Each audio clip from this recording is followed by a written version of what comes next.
আসসালামু আলাইকুম। আজ আমার বাসায় দুপুরে গরুর মাংস ভুনা করা হবে, তাই আমি গরুর মাংস কেটে ধুয়ে পরিষ্কার করে নিলাম।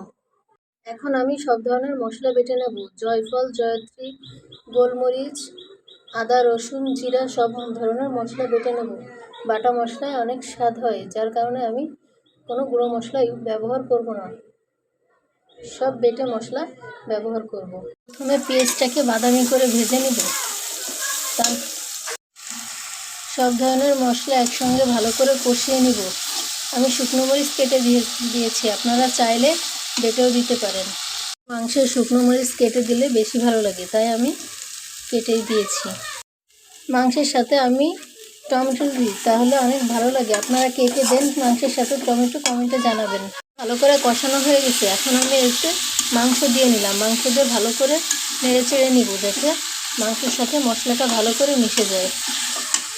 রেডি মিক্স গরুর মাংসের মশলা আমি এখন এর সাথে বেশ খানিকটা দিয়ে দিব, যাতে মাংসের স্বাদ বাড়ায়। মাংসটাকে আমি 15 মিনিটের জন্য ঢেকে রেখেছিলাম, যাতে মাংসটা ভালো করে কষানো হয়।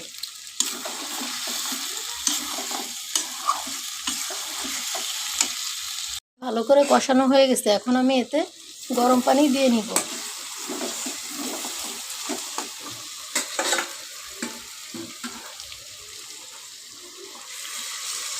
গরম পানি দিয়ে ভালো করে নেড়ে চেড়ে নেব।